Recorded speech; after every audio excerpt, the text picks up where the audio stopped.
This lecture, associated with interpersonal communication, is going to dive just a little bit more into specific types of relationships and some key ideas to understand surrounding communication within those relationships. I will say I do provide a very broad overview for the concepts that I go over in this lecture, so you will definitely want to read this chapter of your textbook in depth. But let's begin and start to look at some of these different types of relationships and how communication factors into those. So first, we need to kind of understand some of the foundations of relationships. And one thing that we need to distinguish is there is a difference between personal relationships and social relationships, and it's really kind of like their voluntariness in a lot of ways is kind of a way to organize them. But first, personal relationships. Think of these as your most endearing and close relationships. These are the relationships that meet your emotional, relational, and instrumental needs, as they are really intimate and close and interdependent. And with these, we think of like our best friends, our romantic partners, or our immediate and closest family members. Social relationships are kind of one step removed from that. These are relationships that occasionally meet our needs, but they lack the closeness and interdependence of personal relationships. So these are people like coworkers, distant relatives, and acquaintances. Again, these folks are considered interpersonal relationships to us. It's still considered interpersonal communication, but they're just a little bit further from us than those that fall under that personal relationship category. And another way to kind of distinguish between our interpersonal relationships is thinking about our voluntariness, meaning, are these relationships voluntary? Are we volunteering to join these relationships on our own account? Or are we kind of forced into these relationships to a certain extent? So, next, we'll just go over really briefly how relationships are formed and then how they are kind of disintegrated, or how they come apart. So the process of forming relationships, we can think of this as coming together. There's 5 key steps. These aren't exactly linear necessarily. They typically follow a bit of a linear process, but it's possible to jump back and forth, from one step to the next, and then you're going through various steps again. So it doesn't necessarily have to be linear, but when you're forming a relationship, one way or another, regardless of the type of relationship, you're probably going to fall somewhere on one of these blocks, moving from left to right. These are most apparent in romantic relationships, but these steps also take place in a variety of ways in pretty much every other relationship that we are, volunteering ourselves into. First is initiating. When we meet somebody new, whether it's, a potential new friend or a potential new romantic partner or a new, coworker at work, we initiate. We kind of size each other up and present ourselves in ways that are favorable to one another. We're kind of just getting initial impressions of one another and trying to make a good impression of ourselves. Once we move on from initiating, we move on to experimenting. And this is where we begin to share information and exchange information about one another. This is where social exchange theory kind of takes place, or not social exchange theory, excuse me, social penetration theory. We start sharing information about one another. We become less strangers and more of acquaintances. We're starting to get to know each other a little bit. We haven't really dove too deep yet, but we're getting to know each other to a certain extent. From there, we move on to intensifying. And this is kind of where we, whether directly or indirectly, indicate that we would like to, get closer. This is where we, ask for, like, if it's a workplace relationship, we would ask, hey, do you want to go out to happy hour after work, or do you want to, do something, go to a baseball game with me, or something like that. Or it's when you ask somebody on like an official, like, formal date. This is when we somehow indicate that we want to move closer in our relationship, whether that's we want a closer friendship, closer romantic relationship, closer familial relationship, whatever that might be. Integrating is when you kind of privately start having a sense of interdependence. When you're dating somebody you've been dating for a while, you start to feel like a couple, or you start to feel like good friends, or you start to feel like you have a strong working relationship together. And then finally, bonding. Again, this really makes the most sense in terms of romantic relationships. This is where there's like a public ritual or a public display to others. This is like when you're Facebook official. This is marriage ceremonies. This is, again, just those public kind of displays that, hey, we are a relationship now, whether that's a friendship, romance, workplace, so on and so forth. Again, most applicable to, romantic partners, but still relevant to other types of relationships as well. So now this is kind of the coming apart. This is when, we've all had relationships that have fallen apart or just didn't work. And these are kind of the steps that we go through when we are, kind of terminating a relationship. It's coming apart, if you will. And again, this applies to friendships, romantic relationships, really the full gamut. But differentiating is the first step, and this is where you begin disconnecting a little bit. You seek autonomy in ways that you used to have prior to the relationship, and you're just starting to kind of do things on your own a little bit more than you did before. From there is circumscribing, and this is where the actual communication begins to decrease, and you verbally kind of close yourself off to one another on certain topics. You don't talk about things the way you used to. You don't talk as much as you used to. Stagnating is where the relationship is at a standstill. And really, you're just waiting for the relationship to end. You're not really putting any effort to fix anything. You're not really putting any effort to spend time with that person. You're not really putting in any effort to communicate with that person. And things are just really stagnant. And then the next step is avoidance. This is where you kind of articulate, no, I don't want to hang out with you as much. No, I don't want to see you as much. This is where you actually start expressing to one another, hey, maybe this isn't going to work out anymore. Maybe we shouldn't be friends. Maybe we shouldn't be, dating or romantic partners or the like. And then finally, terminating is just that official like closure. It's your final farewells, your final goodbyes. You change your Facebook relationship status to complicated or single, or this is, like an official divorce or something like that. So let's look a little bit at different types of relationships. And again, I want to emphasize, please make sure you are reading the textbook. There's a lot of information in there that you'll need to know. I just kind of provide a brief overview of these different types of relationships. And we'll start with communication and friends. Friendships, as we all really know, are voluntary interpersonal relationships between two people, and we're usually equals, and we usually mutually influence one another. And there's kind of three main types of friendships, and then the ways to think about friendships. There's reciprocal friendships. These are my apologies, four main types. There are reciprocal friendships, and these are solid interpersonal relationships between two people who are equals. There's a shared sense of loyalty and commitment. Reciprocal friendships are like your best friends. Associate friendships are where there's mutual, pleasure between acquaintances or associates, although there's kind of a lack of commitment that reciprocal friendships have. So again, this is more of like maybe a coworker that you get along with, but you're not, you don't really hang out outside of work. You don't spend a whole lot of time, and outside of the context of work, you don't really rely on each other a whole lot. Again, maybe this is a classmate, somebody that you've met in class, and during the course of the semester, you really enjoy their company, enjoy talking to them, but after the semester's over, that's kind of the end of it. Receptive friendships, this is where these are unique in the sense that there's usually a status difference that makes the friendship asymmetrical, and we see this most often in supervisor subordinate relationships. When you're like a friend with your boss or you're a friend with a subordinate of yours. There's a power dynamic there where there's not as much symmetry as the previous two. So it makes things kind of unique. It makes your communication kind of unique. There's certain formalities and informalities that kind of have to be adhered to. And then, we're all somewhat familiar with this idea of friends with benefits, right? These are and friends with benefits are really unique in the sense that, you have the closeness of a friendship, the sexual activity of a romantic partner, but you don't have the same expectations of an actual romantic relationship or the commitments or the labels.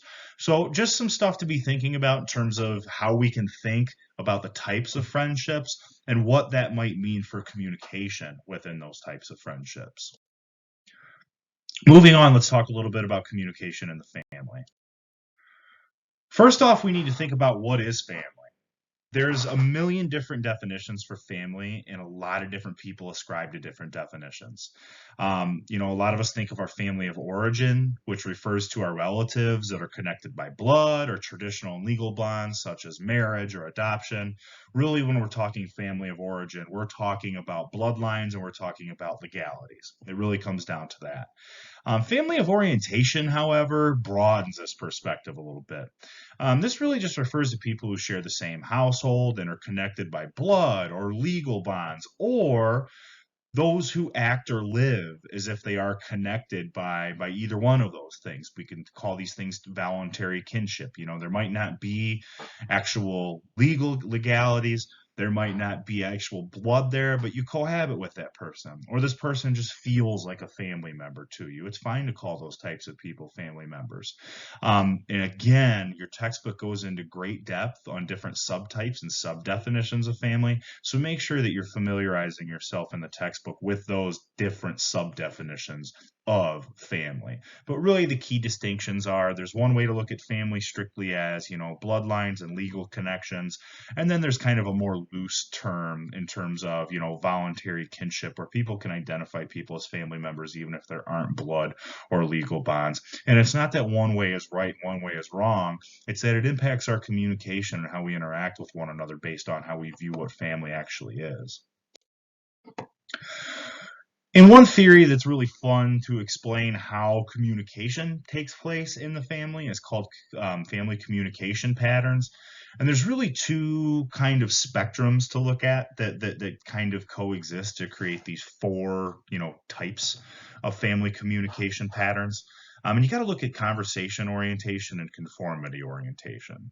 So families range in terms of high to low conversation orientation. And really, high conversation orientation families, these are families that communicate freely and they frequently talk about activities and thoughts and feelings. There's just a lot of conversation going on in that family. And those that are closer to the low conversation orientation, they communicate less often. It's more restricted. There's certain things that can't be talked about. Whereas in some families, talking about sex might be a totally comfortable thing for the family to discuss at the dinner table. They have a high conversation orientation. Other families that do not want ever to talk with their family members about sex, they have a low conversation orientation. That's just a topic that's private, that's not to be discussed with the family. And then the other orientation to look at is conformity. And high conformity orientation is families that, foster uniformity amongst members. This is where families have parents or leaders of some form that decide guidelines that everyone must adhere to. You're not really allowed to pick your own religion. You're not really allowed to pick your own, activities in a lot of ways. You're kind of more restricted to kind of a conformity amongst the group, a uniformity. Whereas those that are in low conformity orientation families, one individual might be Catholic, one might be Buddhist, one might be, Seventh Day Adventist when it comes to religion. People can have different beliefs about things. Conservatism, liberalism could be across the board.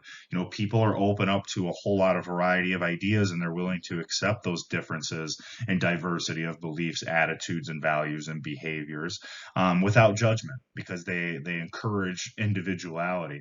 So when you look at the little chart there to the left, you can kind of see how these things mesh up. Families that are high in conformity and high in conversation are what are considered consensual communication families. They strive for a combination of conformity, where we want to have kind of a unified identity, but we also want to be open at the same time, open to discussion and new ideas and frequent communication. If we go below that, we can see families that are low in the conformity orientation, but high in the conversation orientation. There's a lot of ideas exchange. There's a lot of things talked about, but parents are not the final authority. So again, they're open to a diverse belief of things. They're open to, um, you know, a lot of different values and things like that. And these folks communicate a lot about a lot of different stuff, and there's no real, boss that's kind of controlling that. Those families over in the top right corner that are protective, they're low in conversation orientation, but they're high in conformity orientation, meaning that, they are obedient to one another. They don't talk about a whole lot of things that shouldn't be talked about. And they're very, very kind of committed to their family identity. And then there's laissez-faire that's low and low. They encourage a lot of diversity in beliefs, values, and behaviors, but they don't really interact in a lot of different ways. They don't really talk about, they don't really visit and have those conversations. They're kind of just like, do whatever you want. We're not really going to judge you in a whole lot of ways. So make sure you have a good understanding of this theory. It's a basic way to explain how communication happens within families, and definitely make sure you understand the differences of the conversation and conformity orientations and how they make these different typologies of families in the box over there. So let's look at romantic relationships a little bit. Romantic relationships are unique because, to us, it's kind of a no-brainer that they're based on love. But really, love has only recently been a defining characteristic of marriage or romantic relationships. Really, only in the last 200 years, maybe even less than that, has love been kind of the defining factor of our romantic relationships. And there's different types of love. And there's really two main ways to think about love. There's passionate love, which is that big strong infatuation in the beginning. When two people are just going down this roller coaster of exhilaration and pain to a certain degree. There's high energy, there's high compassion, and intimacy. It's kind of those early kind of stages of just really intense emotions that you feel with another person, and we often kind of think of this as maybe the honeymoon stage of relationships. But then there's companionate love. That word is companionate, not compassionate. And this is the love that two people experience when you kind of move on from that honeymoon to more of an interdependency. This is where it's not just all about passion. It's not just all about romance. It's not just all about intensity. It's more about compatibility and how we depend on one another to survive and strive and grow together as a couple. So you can really think of passionate love as more thrilling and exciting, but compassionate love is really where stability and endurance in relationships are built. People that like to go on a lot of different random flings for 3 or 4 months at a time really, really are stuck in that kind of passionate love side of things. And companionate love are for folks that are kind of more ready to move on to the more serious long-term thing. Neither one is right. Neither one is wrong. There's nothing wrong. There's nothing wrong with being an individual that loves compassionately, or companionately, or if you just prefer, passionate love. But just distinguishes to just distinguishing just differences to distinguish in terms of understanding how we think about and talk about love. So sexuality, of course, plays a role in our romantic relationships. For most of us, we probably think that sex really defines relationship satisfaction. And a lot of research indicates that people that are sexually satisfied within their relationship, meaning their sexual needs are being met, they report higher quality relationships. But romantic emotional bonds and romantic relationships, they can form in the absence of sex, and sexual activity is not the sole predictor of relational satisfaction. Think about, in the upcoming example when it comes to sexual communication, like abstinence until, a lot of people ascribe to not having sex until they're married. That doesn't mean they're not in a romantic relationship. It just means that's something that they have sexually communicated, regarding their sexual activity and sexual likes and dislikes. Having sexual communication is communication about sex in your relationship.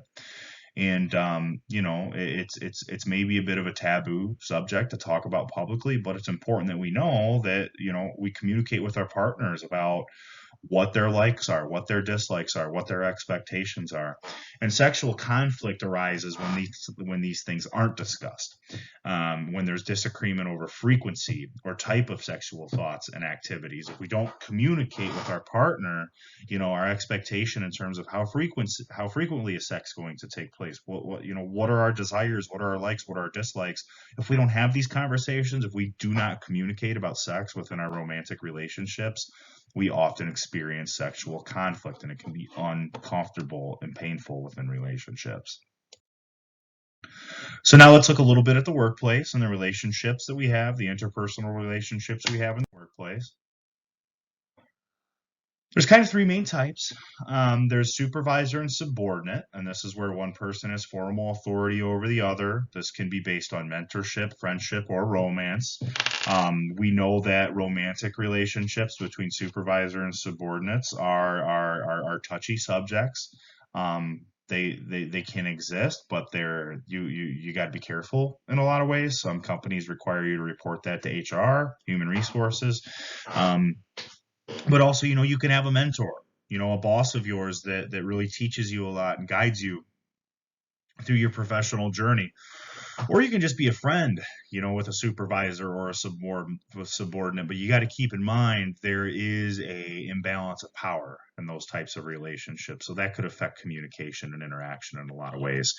Workplace friendships, we typically think of our peer coworker relationships, and these are workplace friendships where no individual has formal authority or the other. Make sure that you're reviewing in the textbook the different types of peer coworker relationships that exist. But for the most part, these are just your buddies, your friends, people that you just come to develop relationships with, both in and outside of the workplace.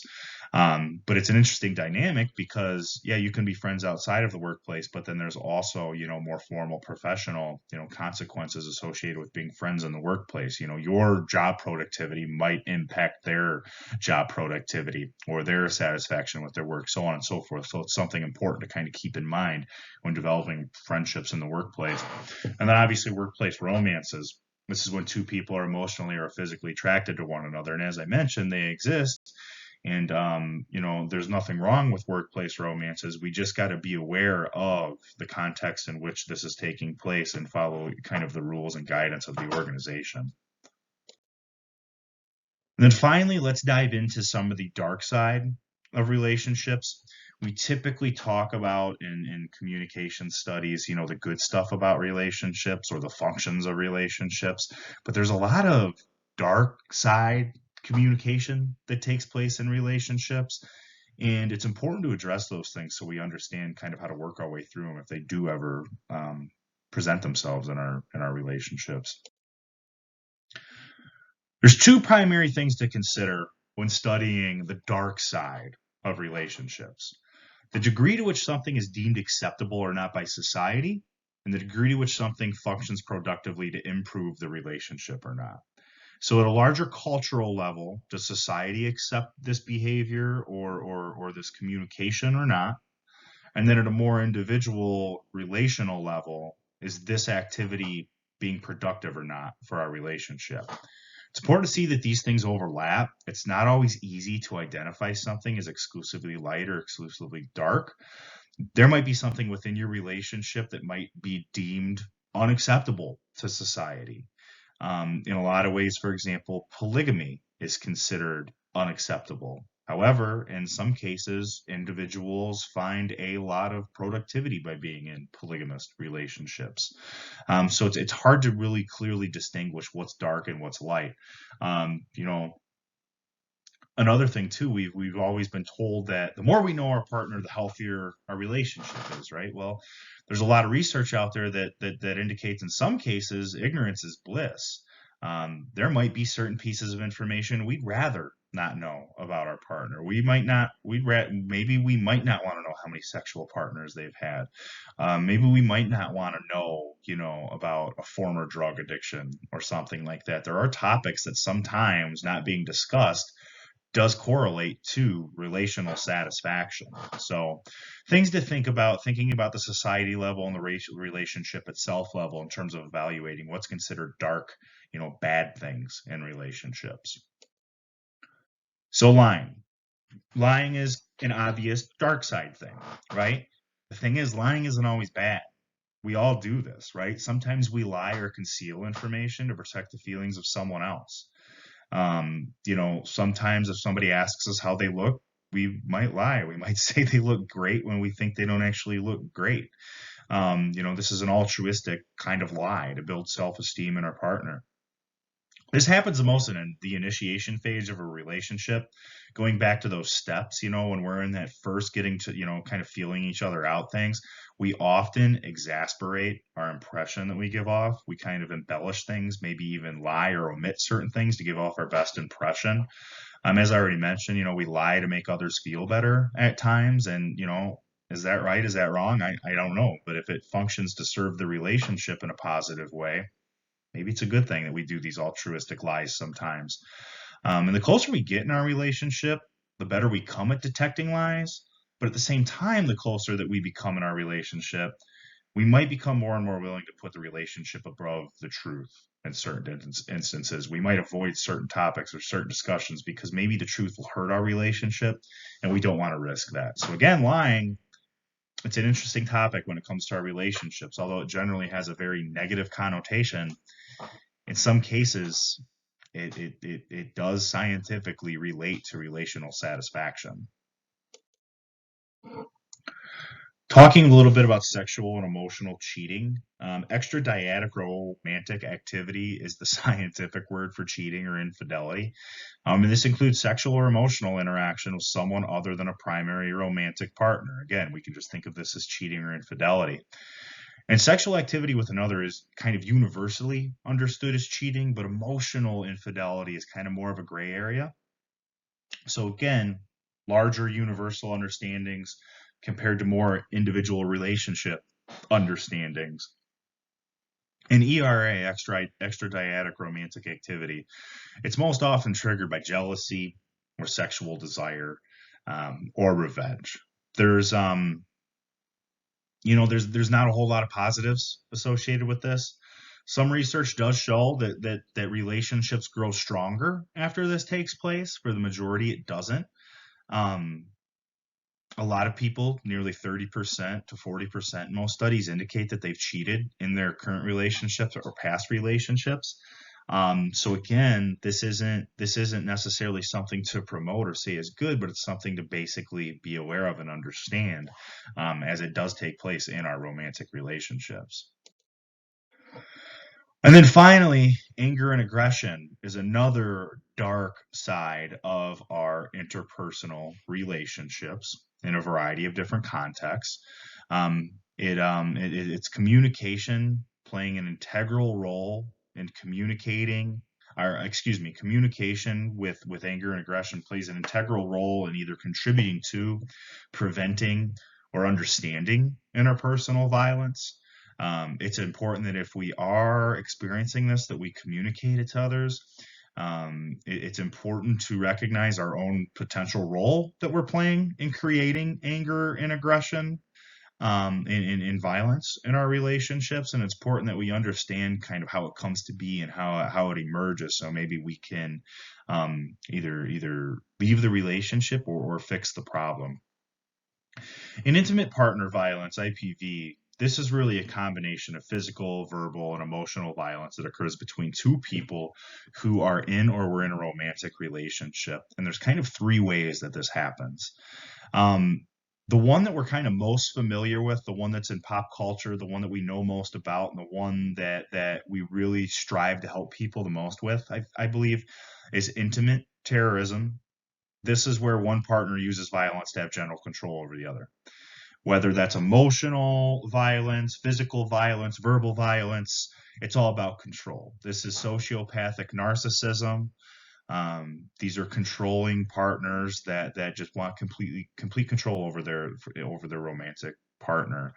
Violent resistance, on the flip side, is a response to intimate terrorism. Sometimes this comes in the form of self-defense. Other times, this is more of a built up, I'm tired of it. And people just kind of, react very, very violently to their partner and reciprocate in certain ways. And then there's situational couple violence. And this isn't focused on control, but this is where particular situations lead to violence. This is where a partner may have discovered their partner having an affair that they didn't know about, and this leads to violence, even though that that relationship or that person isn't necessarily violent in general. This particular situation led to that. So, brief review of Dark Side, as I mentioned. Make sure that you're reading this chapter. I just provided some of the key concepts, but definitely some more information to review that you're going to need to know for future assignments and quizzes and so forth.